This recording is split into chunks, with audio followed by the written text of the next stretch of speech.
Hola, bienvenidos a esta segunda sesión sobre el tema de agujeros negros.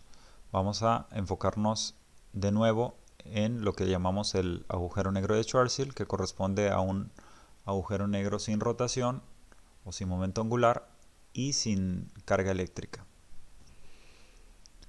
Vamos a ver distintos aspectos desde el punto de vista del significado de las coordenadas en esta métrica. Hay algunas cosas que resaltan inmediatamente al ponerlo de esta forma. Obviamente tienen la forma de lo que conocemos como coordenadas esféricas, usualmente en espacio euclidio. Sin embargo, hay que dar énfasis en que estas coordenadas no son las de un espacio euclidio, que pudieran tomar otro nombre, por ejemplo. Y eso es en la venia del significado mismo de la relatividad general, en la que las ecuaciones de campo no tienen algún sistema coordenado preferencial, pero el uso de estas coordenadas, si bien va a permitir verificar ciertas propiedades de este espacio, algunas de ellas las hemos mencionado, algunas no. Por ejemplo, una de estas propiedades visibles es que en esta parte, si R tiende igual a 0, entonces esto diverge y en realidad esto sí es real. Esto se le llama una singularidad en la que, digamos, concluyen lo que son las geodésicas de este espacio. A eso se le llama un espacio geodésicamente incompleto, es decir, porque tiene una singularidad que es real. En cambio, en R igual a Rs, el radio de Schwarzschild, que es 2gm sobre c cuadrada si recuperamos c, la rapidez de la luz, ocurre una singularidad que llamamos removible, pero define, cambiando θ y φ, a algo que se llama el horizonte de eventos. El horizonte de eventos es ese lugar o esa superficie de no retorno, de tal manera que si algo cae adentro de ahí, ya no puede volver al exterior, al menos en esta descripción. Otra propiedad que podemos ver aquí es que es asintóticamente plano, que lo que quiere decir es que conforme R se aleja demasiado de Rs, del radio de Schwarzschild, tenemos que este factor que parecía aquí arriba en la métrica y este otro factor tienden a 1, y eso es simplemente la métrica de Minkowski en espacio plano. Es decir, nuestra métrica tiende a la que analizamos con espacio plano conforme R tiende a infinito. De hecho, esto también va a ser importante. Aquí solo nos devolvemos un momento para enfatizar que esta superficie es lo que define precisamente el horizonte de eventos. Adentro básicamente podría ocurrir cualquier cosa, pero con la garantía de que preservando la simetría esférica, el campo gravitacional generado en el exterior también va a tener esta forma. Entonces, el último hecho, el que mencionamos de que sea asintóticamente plano, también va a permitir definir para qué tipo de observador están definidas esas coordenadas. Y esas coordenadas resultan ser, también de aquí se desprende, que podemos definir a lo que le llamamos el observador de Schwarzschild, que es un observador situado en infinito, de tal forma que sus coordenadas para las cosas que mire cercanas a él son simplemente las usuales de espacio plano. Entonces es un observador situado en R, y lo voy a poner igual. Ahí espero que no haya algún matemático llorando al ver esto. Entonces en infinito está bien definido este observador, y básicamente lo podemos pensar que es lo que va a tener descrito alguien que esté muy lejano. No necesitamos situarnos exactamente en infinito, pero sí vemos que cada vez más se acerca a toda la descripción que tengamos en términos de estas coordenadas. La otra situación es qué ocurre conforme nos acercamos a este objeto. Es decir, tenemos lo que llamamos el agujero negro. ¿Y qué es lo que va a mirar? Tal vez pensemos que tenemos una partícula que vaya cayendo hacia el agujero negro, qué es lo que vería, pero supongamos que en lugar de una trayectoria de caída por el momento, supongamos que en un mismo lugar R, esto emita una señal a cierto tiempo, a un tiempo 1, y emita otra señal del mismo lugar, en la misma dirección hacia nosotros como observadores de Schwarzschild, a un tiempo 2. ¿Cuál sería el intervalo de tiempo que tenemos para eso? Entonces, en este caso, si nosotros no cambiamos R, ni teta, ni phi, que eso es lo que estamos diciendo para situar esta suposición que estamos haciendo de envío de dos señales a distintos tiempos. El envío de señales puede corresponder a cualquier cosa, ¿no? Nace una mosca, la matamos, ¿cuánto tiempo pasó entre esos dos eventos? Entonces situamos estos diferenciales igual a 0 y básicamente, como sabemos nosotros que ds cuadrada es igual al negativo del tiempo propio, del diferencial de tiempo propio elevado al cuadrado, vamos a tener la relación de que d tau cuadrado es igual a 1 menos 2 gm sobre r por dt elevado al cuadrado, el tiempo coordenado que medimos como observadores de Schwarzschild, y entonces tenemos que dt simplemente es d tau sobre esta raíz cuadrada. Entonces, esto debería recordar, lo que está diciendo esto es que conforme nos acercamos, mientras más cercanos estemos al radio de Schwarzschild, el tiempo se dilata. Entonces tenemos un fenómeno de dilatación del tiempo, y como sabemos, de todos esos cursos de física moderna o de cualquier pequeña cosa que hayan leído sobre relatividad, esto va a asemejarse a aquello que conocemos de dilatación del tiempo cuando nos movemos con respecto a algo que tenga un reloj que esté midiendo intervalo de tiempo de tau. Entonces aquí sucede exactamente igual, o de manera bastante análoga más bien. Y así como en aquel caso de tener dos observadores moviéndose uno con respecto al otro, en el que tenemos que existe algo que también se llama contracción de longitud para preservar la rapidez de la luz, y como aquí también se tiene que preservar la rapidez de la luz, localmente vamos a tener también que las distancias también van a ser contraídas en la dirección radial, de una manera totalmente análoga. Ese es el enfoque que tenemos. Si bien parece ser que muchos libros no hacen mucho énfasis, o algunos lugares en que describen agujeros negros no hacen mucho énfasis en esto de la contracción de la longitud, en realidad eso va implícito en este tipo de diagramas, ¿no? Este tipo de diagramas que aparecen aquí, tenemos que el sentido radial es el que están indicando las líneas verdes que no son circulares, digamos. O de manera más general, ustedes van a encontrar diagramas muy parecidos a eso mismo, tales como esto. Y eso lo que indica, estos se llaman, si ustedes lo quieren googlear, diagramas de sumergimiento o embedding diagrams, que es una representación. En realidad, esto es una superficie bidimensional, porque no tenemos manera de nuestra mente encajar una superficie tridimensional con algún grid, digamos. Pero en este caso, esa superficie bidimensional lo que dice es que te vas a acercar tal vez radialmente hacia el agujero negro, como un tipo de trayectoria, tal como la que podemos dibujar aquí. Y lo que te dice es que tal vez aquí tengas un cierto metro patrón o cualquier unidad de distancia que quieran, pero conforme te vas acercando hacia el horizonte de eventos, esto, visto desde muy lejos, va a parecer acortarse.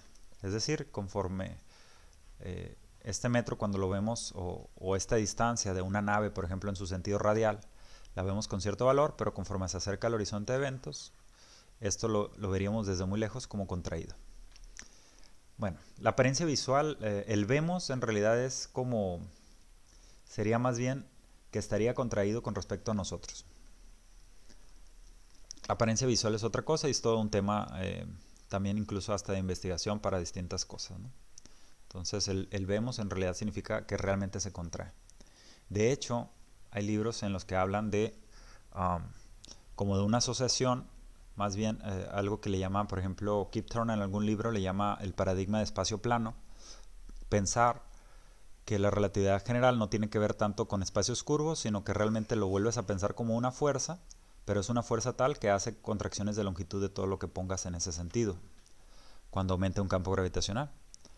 También existe pues todo eso. La otra cosa es que lo que indica es que en una trayectoria radial, al irte acercando, la distancia que recorres va siendo cada vez mayor.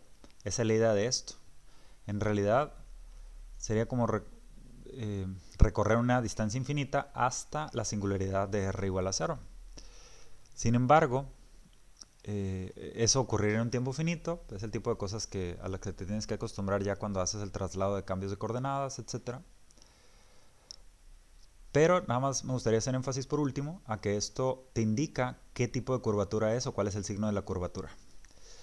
Porque en realidad el hecho de que puedas tomar dos caminos, por ejemplo, no imaginen que exista una singularidad en el centro, pero imagínense que lo que sí tenemos es que las distancias van cambiando, vas necesitando cada vez recorrer más distancia radialmente hacia el centro de algo, o puedes tomar una trayectoria alrededor. Entonces la relación ya no va a cumplir que la circunferencia sea igual a pi por diámetro, sino que más bien va a ocurrir, como necesitaste recorrer más distancia, eso lo que está diciendo es esto de aquí, el hecho de que se esté acercando cada vez más. Eso lo puedes hacer mediante precisamente una integración de este tipo de cosas. Mientras que para los observadores de Schwarzschild siempre las circunferencias tienen cierto valor c. Entonces lo que va a ocurrir es que esto c va a ser menor que pi por distancia. Eso es justamente lo que ocurre si tenemos una esfera e inscribes alguna circunferencia. Ya hablamos un poco sobre eso antes, en algún lugar, y haces el recorrido a través del diámetro. En realidad tienes que recorrer un chipote, o visto de lado, tienes esto así, y aquí tienes que estar recorriendo más distancia que la que recorrerías si estás en un espacio plano. De tal manera que pi por diámetro resultó ser una cantidad mayor que lo que le llamas circunferencia usualmente, o el perímetro. Entonces lo que está indicando es que es un espacio de curvatura positiva, o que la curvatura que genera un agujero negro, en realidad cualquier cosa gravitacional usual, va a ser con curvatura positiva. Por ahí detrás de eso existen muchas cosas. Por ejemplo, Wheeler llegaba a pensar que el tipo de curvatura que tenía el universo en general era con curvatura positiva, pero no vamos a andar más sobre eso. Vamos a ver ahora cómo podemos visualizar propiedades del espacio, lo que quiere decir además, bueno, otra cosa que podemos visualizar de aquí es que se dispara y eso tiene que ver con que el tiempo se ralentiza en las cercanías del horizonte de eventos. Entonces esa razón era la que hacía que en lugar de llamarle agujeros negros a estos objetos hipotéticos en los años 30 tal vez, le llamaban estrellas congeladas o frozen stars, porque todo parecía estarse congelando en las cercanías del agujero negro, y alguna interpretación mala hubo por ahí en la que se pensaba que esto implicaba que no pudieras entrar al horizonte de eventos. De hecho, históricamente esto fue resuelto por Georges Lemaitre, y Lemaitre, que es uno de esos personajes que están demasiado subvaluados en la historia de la física o de la cosmología. Hace poco le cambiaron la ley de Hubble, su nombre a ley de Hubble-Lemaitre, precisamente porque Lemaitre descubrió antes que Hubble lo que lo hizo famoso, ¿no? O lo que le dio mayor fama, más bien. Entonces lo que tenemos es que vamos a tratar de visualizar qué ocurre en otro tipo de coordenadas, y para esto me voy a remitir a algo que habíamos obtenido con anterioridad. Y en este caso es el hecho de que habíamos utilizado una ecuación. Vamos a recordar algo que vimos cuando vimos el tema del perihelio de mercurio. Teníamos una ecuación de este tipo, que es justamente lo que asociamos con energía cinética una parte, al menos por unidad de masa. Y esta ecuación la obtuvimos de algo que tenía que ver con la conservación del momento angular y algo que tenía que ver con la conservación de energía, que son respectivamente estos valores que vimos o que llegamos a mencionar que se podía obtener a través de vectores de Killing o a través de simplemente analizar lo que sucede en las ecuaciones geodésicas, ¿no? O las distintas componentes de la ecuación geodésica, como les gusta nombrarlo. Ahora lo que vamos a hacer es pensar trayectorias de caída hacia, decíamos, vamos a pensar en el agujero, vamos a pensar en una trayectoria totalmente radial. Entonces vamos a pensar en L igual a 0 precisamente. Decíamos que esto proviene de conservación de momento angular y conservación de energía. En realidad esa conservación de energía la habíamos visto en términos de que E es igual a 1 menos 2gm sobre R multiplicado por t punto, donde t punto indica dt en d tau, el tiempo propio. Entonces, si hacemos L igual a 0, nos deshacemos de este término, que era realmente importante para el caso de una corrección relativista a lo que pensamos usualmente en el caso newtoniano, el que tenía que ver con 1 sobre R cúbica y el que hace que la solución ya no la podamos obtener de manera simple como una sección cónica, pero que sí pueda ser tratado el problema mediante perturbaciones, ¿no? el de corrimiento de perihelio. De nuevo multiplicamos por 2 esta ecuación. Todo esto era como buscar un análogo de la ecuación que sucede en Newton para revisar cónicas. Y entonces vamos a pensar qué sucede con este valor de E específicamente, ¿no? Entonces lo que tenemos son trayectorias radiales de nuevo. Entonces esto va a ser igual para trayectorias radiales. En realidad vamos a pensar de caída específicamente. Entonces lo que vamos a entonces lo que tenemos es que R punto cuadrado más 1 menos 2gm sobre R es igual a E cuadrada básicamente, ¿no? Entonces si pensamos en el caso, ¿qué podríamos pensar de poner? Si hacemos R punto igual a 0, en realidad estamos hablando de que tenemos algo quieto a cierta R fija. La relación de esa distancia, si despejamos, lo que va a suceder, es decir, un observador en reposo va a estar en reposo a una distancia, porque estamos hablando de que no tenemos momento angular, pues, entonces solamente la variable R puede cambiar. Si hacemos el despeje, simplemente pasamos sumando esto, pasamos restando E cuadrada, pasamos multiplicando R, pasamos dividiendo lo que resulta.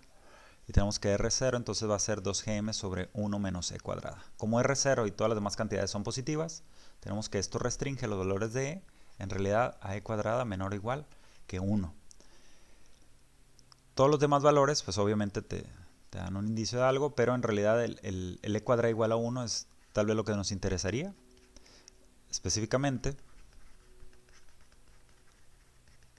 E cuadrada igual a 1 va a corresponder a un R0 infinito o igual a infinito formalmente, en principio.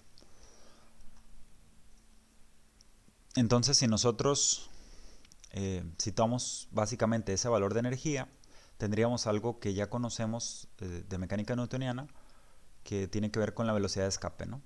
Recuerden, velocidad de escape es como correr la película al revés aquí. En lugar de pensar una trayectoria de caída, tú piensas que algo sale de la superficie de algo, tal vez de un planeta, y básicamente lo que pides es que su rapidez tienda a 0 conforme exactamente R tiende a infinito. O sea, tiene que ser 0 solo formalmente en cuanto tocas infinito. Podrías verlo así. Y eso es justamente lo que indica el valor E igual a 1. Vamos a pensar que es positivo, porque a fin de cuentas lo único que necesitas es el cuadrado de ese número, que es el que asocias con la energía newtoniana.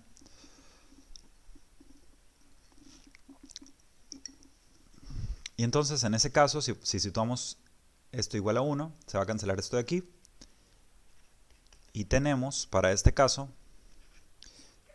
pensando que vamos a mandar algo desde infinito a caer hacia el agujero negro, un cálculo que también debe ser familiar en muchas aplicaciones astrofísicas, al menos así a grosso modo. Entonces R punto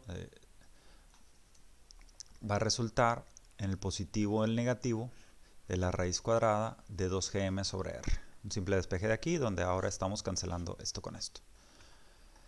Obviamente, como estamos hablando de trayectoria de salida, vamos a escoger específicamente el signo menos. Entonces tenemos que descartamos esta parte de aquí. Entonces vamos a quitar el signo positivo. Y entonces, bueno, creo que es más fácil así. Y por otro lado, habíamos mencionado una relación que es esta de aquí, que lo obtuvimos también a través de una de las ecuaciones geodésicas. Si hacemos uso de esa, tenemos nuestra otra relación como t punto, y ya sabemos entonces que t punto es e, pero en este caso e es igual a 1, es lo que estamos diciendo, para este caso de caída libre desde infinito partiendo de rapidez 0. Y lo que va a observar el observador de Schwarzschild, como está basado en estas coordenadas, y recuerden que esto es dr en d tau y esto es dt en d tau, entonces la división de lo que va a observar él para el observador de Schwarzschild, entonces para observador de Schwarzschild, lo voy a abreviar así, dr en dt es la división de estas dos cosas, y lo que quiere decir es que esto va a tomar esta forma, ¿no? Sobre r multiplicado por esa raíz. Sabemos que es negativo simplemente porque es de caída. Estamos por encima de r, o estamos con r mayor que 2gm, por lo tanto esta cantidad sigue siendo positiva. Y él va a ver esa rapidez para algo que se acerque. Si se fijan, el límite conforme se acerca al horizonte de eventos, lo que va a pasar es que si r tiende a 2gm, esta cantidad tiende a 1. Si r tiende a 2gm, esta cantidad tiende a 1. Y 1 menos 1 es 0. Por lo tanto, dr en dt para el observador de Schwarzschild va a tender a 0 conforme r tienda al radio de Schwarzschild, a 2gm sobre c cuadrada. Lo que quiere decir es que él nunca termina de verlo caer. Eso es otra corroboración de lo que habíamos hablado aquí, de que ocurre una dilatación del tiempo infinito para algo que vaya hacia el agujero negro, pero solamente para el observador de Schwarzschild. Resulta que entonces aquí tendríamos que movernos a otro tipo de coordenadas, tal vez más adecuadas, y eso es lo que vamos a hacer. Entonces ya tenemos lo que miraría un observador en infinito para esta situación en que tenemos algo de caída. Pero ahora vamos a situarnos, o sea, es decir, para él nunca termina de caer. De nuevo, esa es la razón para la que le llamábamos le llegaron a llamar estrellas congeladas a estas cosas. Y ahora vamos a pasar a otros observadores, y en especial a algo que le llaman, en español no he encontrado una buena traducción, probablemente ni siquiera la he buscado, Shell Observers, observadores de capa. Y en este caso vamos a pensar que seguimos con la misma trayectoria de caída para esto, pero ahora lo que tenemos es observadores a un R fijo. Es decir, podríamos pensar que aquí tenemos un observador R1, otro R2, otro R3. Hay un librito muy bueno de Taylor y de Wheeler que hablan de todo este tipo de cosas de manera muy didáctica. Pero los sitúas aquí. Entonces lo que va a ocurrir con ellos es que conforme la partícula se vaya moviendo, pasa a través de cada uno de ellos. Podemos pensar infinitos observadores en capas, pero que estén fijos a esa distancia. Entonces cuando pasa a través de esto, este mide su rapidez y la determina de la forma en que vamos a describir a continuación. Entonces en este caso vamos a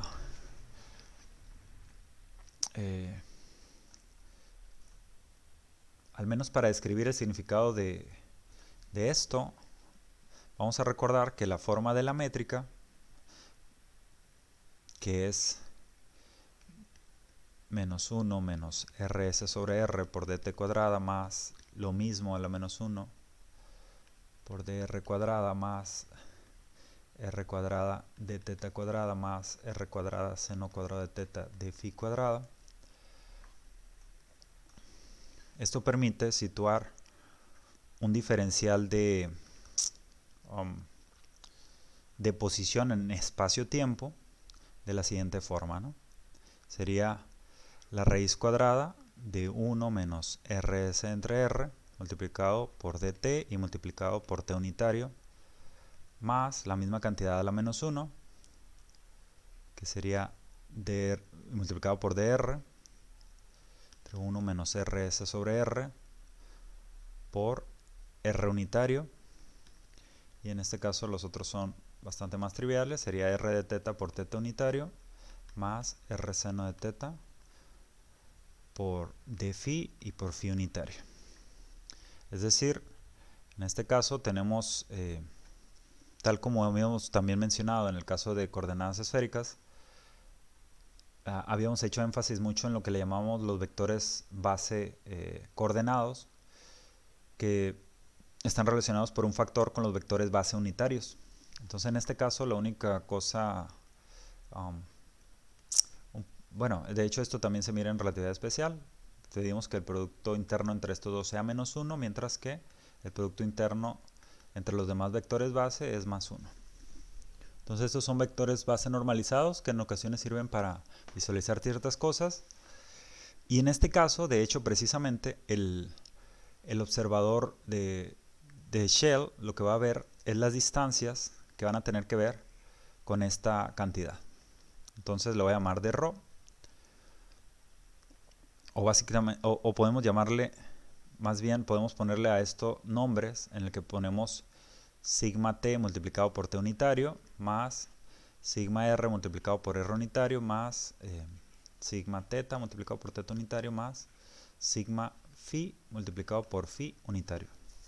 De tal forma que cuando hacemos el cuadrado de este dr, como sabemos que t.t es igual a menos 1, en realidad lo que va a suceder es que ds cuadrada va a ser igual a menos sigma t elevado al cuadrado más sigma r elevado al cuadrado más etcétera, ¿no? En este caso estamos poniendo estas cantidades igual a 0 porque dtt y dφ es igual a 0. Entonces lo que va a ver este observador básicamente, las cantidades que estamos diciendo entonces es que sigma r es precisamente dr sobre la raíz cuadrada que habíamos mencionado. Voy a poner, bueno, lo voy a poner así, 2gm sobre r, y sigma t es dt multiplicado por esta raíz, ¿verdad? Entonces, para el caso de este observador, lo que vamos a tener es que la rapidez con la que va a poder pasar algo es simplemente sigma r entre sigma t. Y en ese caso, la división también va a otorgar un dr en dt por la derecha. Entonces esto es simplemente, se cancela la raíz porque se eleva al cuadrado y multiplicado por dr en dt. Pero como vimos hace un momento, esta cantidad, recuerden que era menos 1 menos 2gm sobre r, lo que va a hacer que se cancele ese factor, multiplicado por una raíz. Entonces esto es la raíz cuadrada de 2gm sobre r. Entonces así, en lugar de ser dr sobre dt, lo que mira un observador de Shell o de capa es que conforme r tiende a 2gm, si r tiende a 2gm por encima, digamos, lo que tenemos es que esta cantidad, sigma r sobre sigma t, tiende a 1. Pero si le queremos asociar unidades de distancia, en realidad lo único que tendríamos que hacer es recuperar el valor de c. Eso ya hemos visto que es súper fácil, se usa en muchísimos ámbitos. Entonces esto tiende a la rapidez de la luz. Sin embargo, hay que tomar en cuenta que podríamos decir de hecho que el observador de Schwarzschild es un Shell Observer pero en infinito. Sin embargo, ahí no pasa nada porque lo que dijimos para observar la rapidez ahí es que tiene que pasar la partícula a través del lugar en donde está el Shell Observer para poderlo medir localmente. De hecho, la medición de velocidad es una medición local. Entonces, todo aquello de que esto tiende a 0, en realidad tiene que ver también, en parte, con que es un mal, se está usando un poco inadecuadamente esa medición de velocidad, porque en realidad eso tiene que ver con envío de señales, etcétera, hacia ese observador de Schwarzschild que en realidad está en infinito. Entonces, en este caso, si un observador muy lejano va a coincidir prácticamente con las condiciones de que eso tenga cierta velocidad con respecto al observador de Schwarzschild, pero eso es para un R demasiado lejano. Entonces, si bien coinciden en eso, mientras más se acerca al horizonte de eventos, ya la coincidencia se hace cada vez menor, al grado en que alguien que esté demasiado cercano al horizonte de eventos va a ver que la rapidez que está teniendo esa partícula en caída libre se está acercando a la rapidez de la luz. Eso es con respecto a él, que está quieto. Ahora nos interesaría, aquí no acabamos con ver las cosas, en realidad esto tiene que ver con cambios de observadores. Ahora vamos a definir otro tipo de observador. Tal vez sería más útil ver qué ocurre para un observador que más bien vaya en caída libre junto con la partícula que estamos queriendo observar. Claro, el papel del ser humano ahí es totalmente irrelevante. Lo que estamos diciendo es que qué tipo de tiempos o qué tipo de rapidez o qué tipo de velocidad está viendo un observador que vaya junto con eso cayendo. O para él mismo simplemente, ¿no? Entonces, eso definiría otro tercer tipo de observador. Ya dijimos Shell Observer. El otro caso es el de Schwarzschild, el que está situado en infinito. Y ahora vamos con otro tercero. Y estos serían los observadores de caída libre. Y estos tal vez sí sería un poco más... se va a tornar un poco más abstracto, digamos. Pero para esto vamos a recordar algo que veíamos en el tema de relatividad especial. Vamos a ver que si hubiéramos definido, o digamos que definimos la tangente hiperbólica de beta, que en realidad habíamos visto hace tiempo en el caso de relatividad especial, habíamos manejado ángulos hiperbólicos para describir la geometría. Aquí también podríamos hacer algo similar. Y decimos simplemente que es esto, que corresponde precisamente a la rapidez que mide de un observador de un Shell Observer, lo cual permite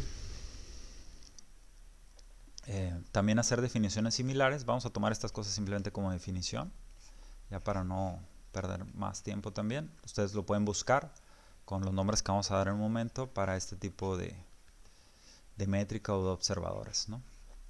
Entonces, lo que vamos a definir estas cantidades, que son senos hiperbólicos y cosenos hiperbólicos, similares, de nuevo, a lo que ocurre en relatividad especial, nada más que en aquel caso era más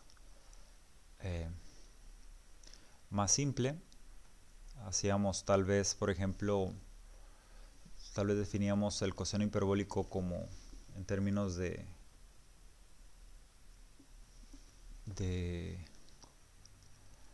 un ángulo.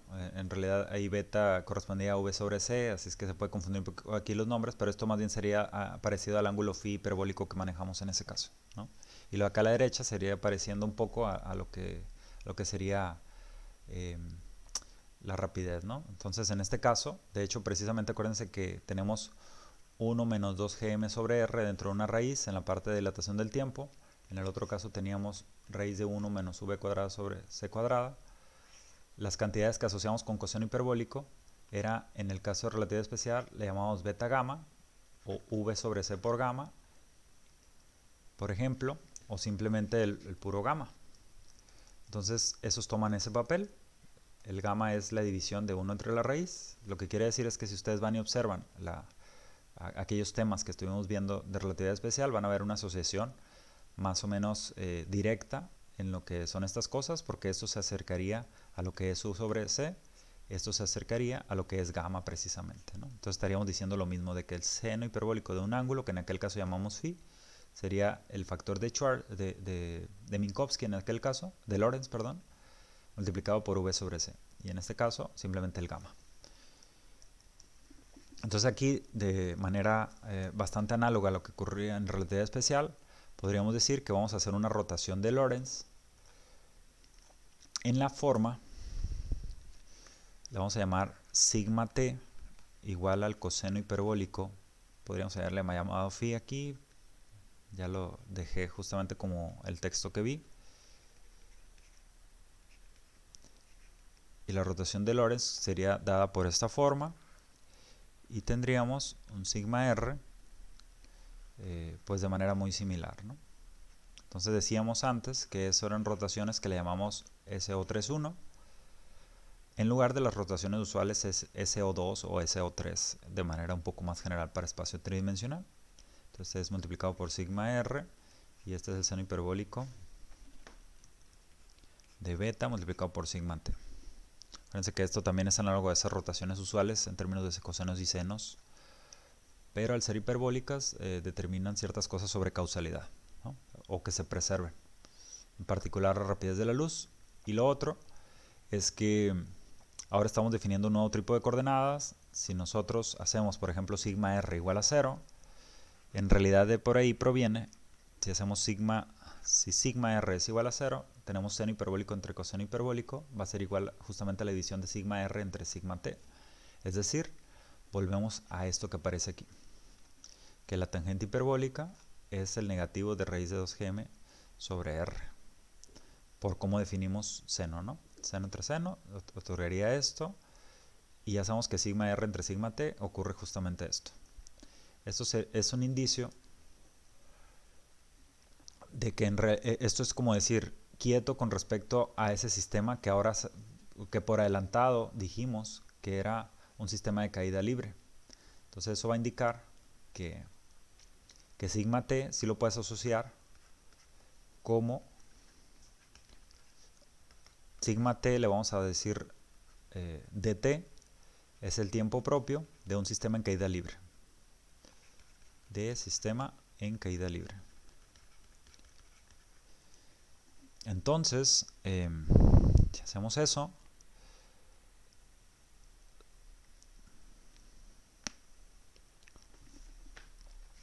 vamos a tener que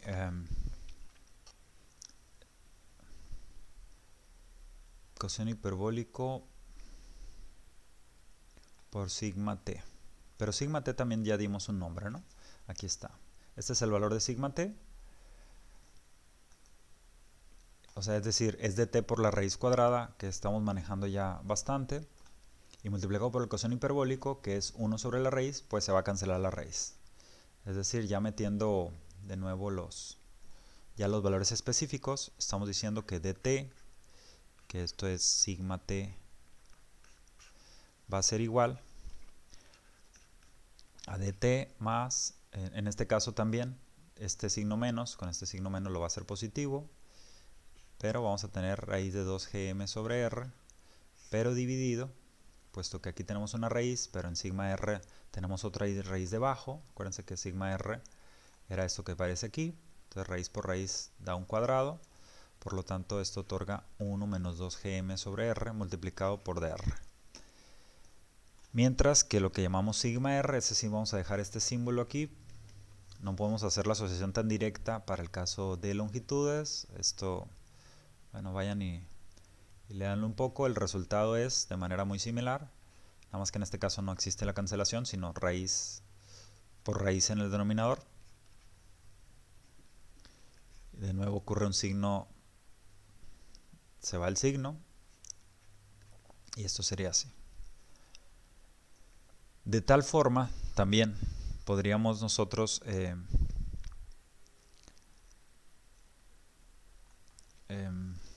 favorecer, en lugar de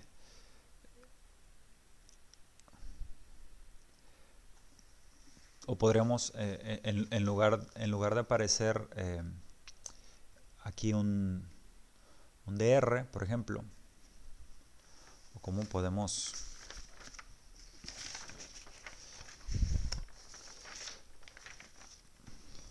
vamos a intentar describir a partir de aquí ya lo que es la métrica. En este caso, lo que queremos aprovechar es que, tal como antes, pensando en un sistema en que tenemos vectores unitarios, aquí también podríamos ponerle aquí mayúscula sigma t, aquí mayúscula sigma r, con su vector unitario apropiado. de tal forma que de manera similar a antes, ds cuadrada simplemente sea menos sigma t elevado al cuadrado más sigma r elevado al cuadrado más los que son las componentes angulares que ya conocemos, ¿no? Para describir la métrica en total, ¿no? Entonces, en este caso, al hacer eso, podríamos dejar de utilizar este factor de t para expresar la métrica de una manera que en realidad sí resulta atractiva por ciertas propiedades, ¿no? Entonces, si despejamos dt de aquí, tendríamos dt menos esta cantidad. Entonces, básicamente, tendrías dr sobre esto nada más es reescribir el primer término, pero por aquí a la derecha aparecería esto multiplicado por dt, que es dt, menos la raíz cuadrada de encima, o del numerador, más bien, entre esto multiplicado por dr, y lo que quiere decir es, puesto que esta raíz se multiplica por esta, y lo que te quedaría factorizado es 1 menos 2gm sobre r, estaríamos diciendo que sigma r en realidad sería simplemente dr más la raíz cuadrada de 2gm sobre r por dt. Y esto es útil porque en este caso estamos viendo que vamos a tener términos como de doble o términos cruzados más bien cuando sustituyamos aquí en la parte de la izquierda, y ya sabemos que en realidad sigma t es dt, de tal forma que ds cuadrada, aquel descrito por la métrica de Schwarzschild, es menos dt elevado al cuadrado más dr más la raíz cuadrada de 2gm sobre r por dt elevado al cuadrado más la parte angular que ya conocemos, que solo faltarían estos, r cuadrada seno cuadrado de teta de phi cuadrada. Y esta ya es otra métrica, ¿no? Esta métrica, la descripción de estas coordenadas, son las que se le conocen como, o que Wheeler y Taylor habían acuñado como rain coordinates, coordenadas de lluvia. ¿Por qué razón? Le llamaron coordenadas de lluvia porque corresponden, decíamos, a algo que en cualquier lugar que tú vayas a hacer la medición, pones unas coordenadas que también se mueven junto con la partícula y con la misma, como si fueran con la misma aceleración básicamente. Entonces en ese sentido parecería una lluvia también de coordenadas cada que lo pones.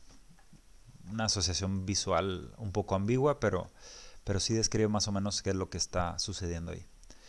O en la literatura también se lo van a encontrar con el nombre de Painlevé-Gullstrand, coordenadas de Painlevé-Gullstrand, que uno de estos también fue premio Nobel de física, pero en temas muy distintos. No fue premio Nobel de física, perdón, fue premio Nobel de fisiología en óptica, ¿no? Y era bastante malote, tratando de quitar la hegemonía que tenía Einstein de fama y cosas así, ¿no? En especial él se oponía a que le dieran el premio Nobel a Albert Einstein en su momento. Y de hecho, cuando utilizaron estas coordenadas, se dieron cuenta de que era una solución de vacío también. Entonces dijeron, si algo tiene dos soluciones de vacío, no puede estar describiendo un espacio-tiempo único, y por lo tanto, más o menos así era el argumento, tengo entendido, y por lo tanto la relatividad general está mal. La teoría de ese alemán judío, ¿no? La situación es que en realidad ya fueron otros personajes, en especial decíamos Lemaitre, que se dieron cuenta de que había una equivalencia entre esas coordenadas y que describían el mismo espacio-tiempo. Lo que sí es que tiene ciertas propiedades interesantes. Ya no vamos a mencionar más coordenadas de este tipo, o sea, de distintos tipos de observadores, aunque sí vamos a mencionar otras. Esto tiene ciertas propiedades, ya nada más las voy a mencionar. Por ejemplo, esta métrica está bien definida conforme R tiende a 2gm. T, en este caso, como tenemos términos cruzados, no es ortogonal a esta R, que es la R de Schwarzschild que ya teníamos.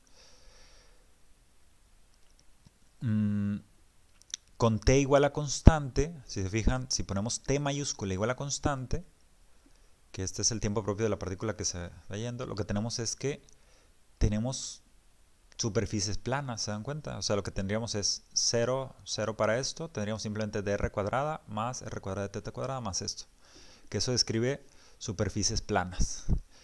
Y también en r igual a 2gm, si fijan, no parecería ocurrir algo muy especial, porque si tienes de r igual a 2, en r igual a 2gm, para estos fijos, por ejemplo,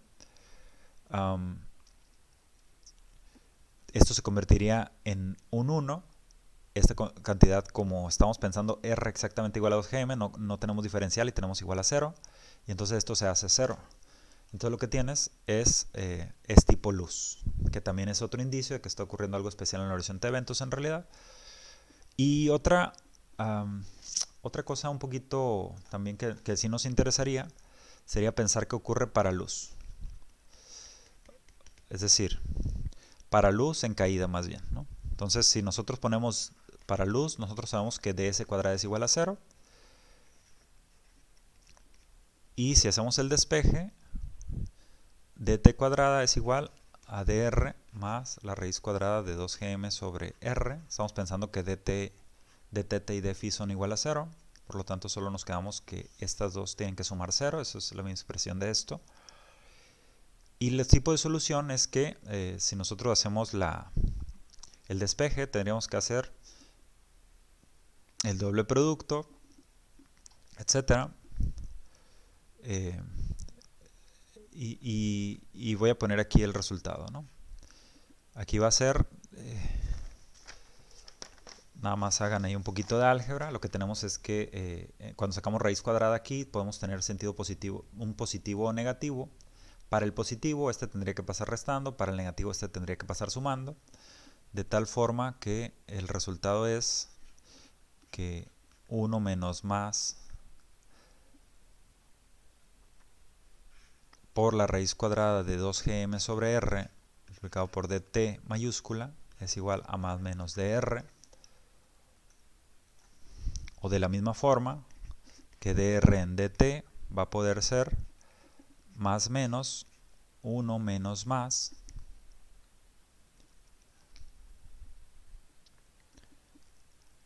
la raíz cuadrada de 2gm sobre r. Entonces, en este caso, la situación es que podemos verificar qué es lo que ocurre, por ejemplo, para el caso de si tenemos r mayor que 2gm, es decir, estamos por encima todavía del horizonte de eventos, o por arriba, o a distancias mayores que el horizonte de eventos, tenemos dos posibilidades, ¿verdad? Si r es mayor que 2gm, esta cantidad es menor que 1, sin embargo, 1 menos eso sigue siendo positivo. Entonces vas a tener la posibilidad de que r en dt sea mayor que 0, que son rayos de salida.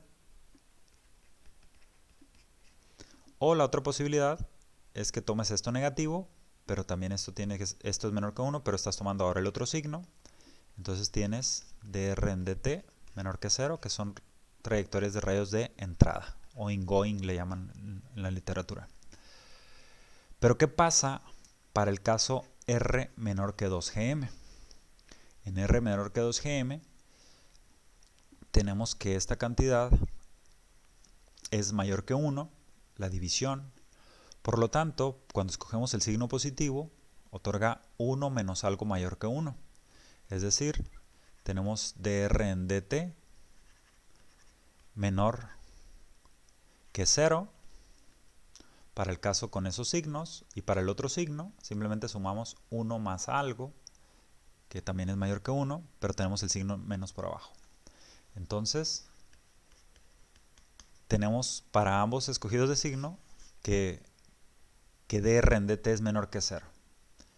Tanto lo que quisiéramos que fuera de salida, entre comillas, estamos diciendo que no existe en realidad una trayectoria de salida, y tanto como los de entrada. Como este signo no cambia, lo que está diciendo es algo que también ya deberíamos estar un poco familiarizados, es que en la parte interior del horizonte de eventos, lo que quiere decir es que esa superficie que delimita el horizonte de eventos va a hacer que los rayos de luz nunca puedan regresar. y en ocasiones lo miran de manera como divulgativa, que es que el agujero negro come, entre comillas, al espacio a un ritmo que ni la luz puede salir, ¿no? O sea, si mandas lo que quería decir es que si mandas un rayo de luz en trayectoria de salida, ese no puede hacerlo, en realidad siempre va hacia adentro. Eso es lo que indica el signo a través de esas coordenadas. Todo este tipo de coordenadas se refirieron a 3 tipos de observadores. Como vimos, hay muchas cosas interesantes que surgen por aquí. En resumen, vimos los observadores de Schwarzschild, vimos los observadores de lo que le llamamos Shell, el observador de Schwarzschild infinito, Shell situados a una distancia fija y que mire pasar las cosas por un lado, y el otro tipo de observador, los que le llamamos de lluvia o algo así, ¿no? Que vayan junto con ese objeto en caída libre y ver qué tiempos mide. Sin embargo, este no es el único tipo de coordenadas que pueden describir a este mismo tipo de agujero negro. Mencionábamos que existen las coordenadas de Schwarzschild, que existen las coordenadas de Painlevé-Gullstrand, existen otras, tales como, que recuerde, isotrópicas, otras que se llaman armónicas, pero entre Eddington-Falkenstein, por ejemplo, y todas estas tienen algunas propiedades que también describen algunas características que nos interesarían para describir este tipo de geometría. Ya no vamos a andar más sobre eso. Y hay unas que tienen también un carácter muy especial, no vamos a dejar de mencionarlas, que se llaman coordenadas de Kruskal-Sekeres. Estas se definen mediante cierta transformación. Este ya no lo vamos a escribir aquí. O bueno, para la parte exterior del agujero negro, lo voy a escribir aquí, podríamos asociar una T nueva, no es la misma T de Painlevé-Gullstrand, por ejemplo. Esto sería esta raíz cuadrada, e a la r sobre 4gm por el seno hiperbólico de T, la de Schwarzschild, entre 4gm. Estas están construidas de manera que podamos extender el espacio-tiempo. Bueno, esa es una de sus propiedades. Estos dos serían iguales, simplemente sería el coseno hiperbólico. Pero lo importante es que tanto para soluciones exteriores o interiores, en interiores tendríamos tal vez que cambiar un signo aquí, por ejemplo, tenemos que t cuadrada menos r cuadrada para todas ellas cumplen con la propiedad de que esto sería 1 menos r entre el radio de Schwarzschild, multiplicado por e a la r entre el radio de Schwarzschild. Y entonces se pueden hacer diagramas para describir el espacio-tiempo, y eso se llaman los diagramas de Kruskal. Y en este caso, nada más lo voy a mencionar muy brevemente, porque ya nos extendimos demasiado. Si ponemos t y r en estas nuevas coordenadas que se llaman de Kruskal, entonces lo que vemos es que conforme r tiende a rs, esta cantidad tiende a 0, y básicamente tendríamos más bien como conos. En realidad en esta geometría podemos cambiar θ y φ como querramos, porque los únicos que estamos cambiando es r y t en favor de r mayúscula y t mayúscula. Entonces lo que tenemos son asíntotas a 45 grados cruzando por el 0, y esto define varias regiones, ¿no? Entonces lo que tenemos es que como para cada r fijo, lo que quiere decir es que cada r fijo en realidad es una esfera, porque podemos variar θ y φ. Para un r fijo lo que tenemos es la posibilidad o bueno, más bien lo que tenemos son, para r mayor que rs, esta cantidad en realidad es negativa y esto es un valor constante. Entonces lo que quiere decir es que tenemos una serie de hipérbolas. Ahí conforme nos acercamos, esta cantidad va tendiendo a 0 cada vez más. Lo que quiere decir es que tenemos hipérbolas que se van pareciendo cada vez más a eso conforme crecemos r, que vienen desde si r tiende a infinito, esto es más grande cada vez, esta cantidad también es más grande, entonces en realidad esto no está limitado hacia la derecha, pero si vienen, la forma en que dibujaríamos esta hipérbola sería así. Tienes una correspondiente por acá, pero por aquí la interpretación ya no es tan sencilla. Vamos por el momento y la situación es que ¿qué pasa cuando usamos r igual a rs? En r igual a rs suceden estas asíntotas, decíamos, pero en r menor que rs empiezan a suceder a partir de, como aquí tenemos E a la 1 y R igual a RS, tenemos también aquí, van a empezar a suceder hipérbolas más bien hacia arriba, pero conforme R tiende a 0, esta cantidad tiende a 1, esta cantidad tiende a 1 también, y tenemos t cuadrada menos r cuadrada igual a 1 como tu hipérbola hacia arriba límite. Y estas serían las únicas regiones accesibles en principio para, al menos para lo normal. Y estaría diciendo, tiene ciertas propiedades interesantes estos diagramas también, que los rayos de luz están a 45 grados, por ejemplo. Esto se mira de ya de la forma específica de la métrica, de eso ya ni la voy a anotar, pero el caso es que esto describe un espacio-tiempo, o el espacio-tiempo lo describe en términos de regiones, y podríamos llamarle a esto que es nuestra región 1, le voy a llamar a esto región 2, tal vez esto no coincide con la literatura, nada más aquí ya lo que estoy asociando es que estas regiones, esto es lo usual, tal vez podamos, esto de aquí define lo que es el horizonte de eventos, en este diagrama, y cualquier trayectoria que vaya y lo cruce, ya no puede esto salir, básicamente. Entonces, y este lugar de acá, por eso Carroll y otros hacen énfasis en que la singularidad R igual a 0 en realidad corresponde a no un lugar en el espacio, sino a un lugar en el tiempo futuro, ¿no? Entonces, lo que sucede es que aquí irremisiblemente todas las trayectorias van a llegar a chocar con esta superficie. Es decir, cuando algo entra al agujero negro siempre va a terminar en la singularidad. Es decir, en lugar de un punto, ahora la singularidad de R igual a 0 corresponde a esta hipérbola. Son muy útiles estos diagramas, dan a pensar varias cosas interesantes. Por ejemplo, generalmente por acá estás hablando de que si bien este es el interior del agujero negro, de manera similar, esto sería el interior de un agujero blanco. Esta región, hay ocasiones, hay libros, como un libro de Leonard Susskind, que me llama la atención, que de manera bonita dice, somos nosotros, y a esto le llama them, como que es como un mirror, como un espejo de nuestro universo, digamos, y entonces, y ellos, ¿no? Como la película Los Otros. La realidad es que para pensar en ese tipo de cosas,